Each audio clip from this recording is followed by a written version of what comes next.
Symon, thanks very much for joining us at Global Offshore Wind Day 2. How are you doing? Very well, thank you. Excellent. So I'd like to talk to you a little bit about the press release today that came out a few days ago about ABB's relevancy to the offshore wind sector. Can you elaborate a little bit on the salient points behind that for me, please? Yeah, sure. First of all, Daniel, it's great to be here at Global Offshore Wind 2023, particularly today on a pretty warm Global Offshore Wind Day. Very warm. Really great buzz throughout the building, really good sessions in the conference, some great speeches in and around the actual conference centre here, and a lot of great interaction with customers and vendors and other companies and interested parties in global offshore wind. As ABB, we're here because we've looked at the targets, the government targets for growth to 50 gigawatts of power generation from offshore wind by 2023. Now, from the current roughly 14 gigawatts of generation, that means a 265% increase in current capacity over the next 7 years. So we see that as a challenging target for sure, stretching, but one that we think is achievable with the right level of collaboration and urgency across both government and industry. Now, another aspect that we're particularly keen on looking into and really understanding and talking about is why that's important then. So there's a target, but why is it important to achieve that target?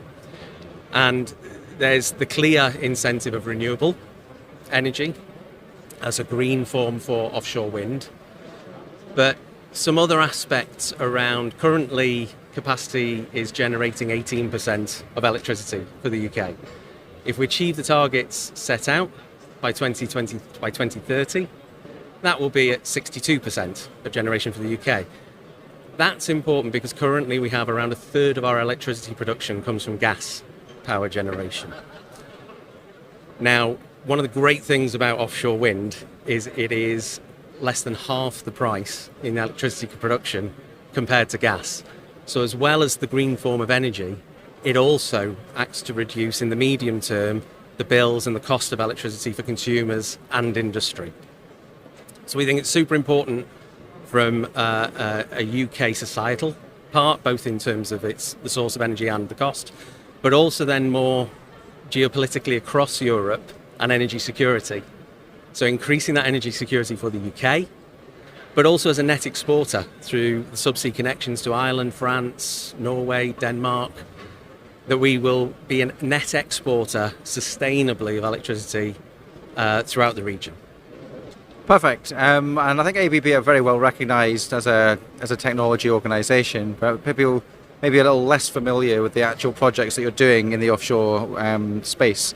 So could you kind of, for our audience, talk a little bit about what you're actively doing and where right now? Sure. Currently we're actively working on 7 projects across the east coast of the UK, so right from the coast of Scotland through to the south coast of England.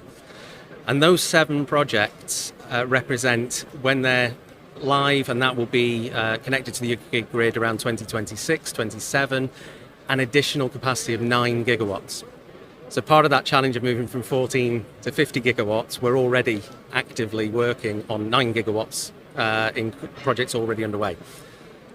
And our engagement and involvement there is around the connection of the electrical system, so from the base of the turbine across the sea through to connecting to the grid, the telecommunications infrastructure so that we don't want to have people offshore too often to maintain the wind farms, so how we can get data and information and transmit that data across to onshore management, as well as the management automation technology of that data onshore so that everything can be supported, managed, monitored onshore. That's what we're doing currently across those projects. What we're looking and developing, particularly a couple of highlights that we're currently engaged with. One is around subsea technology that we have proven in the oil and gas industry, bringing that to the offshore wind. And the benefit there is that can reduce the cost of that connection to shore by as much as 30%. And we're also looking at the vast amounts of data, how to use that data, partly for operation of existing assets, so how you predict more the supply when it comes to wind, so weather predictions and how we use that data incoming, and how we also predict demand and manage some of that connection to the wider UK and Europe grid. It also is using that data to look at future projects and learn and develop, and to progress that innovation, develop digital twins for how to look at the best solutions for the next wind farm and the next project, which will be in early development right now. Fascinating. So thanks very much for sharing all those insights. I think people will appreciate that, because ABB is a large behemoth of an organisation, so it's good to hear drill down as to what you're doing in that offshore wind space. So we wish you a successful rest of what's left of global offshore wind, and look forward to catching up with you soon. Thank you very much. Thanks, Daniel.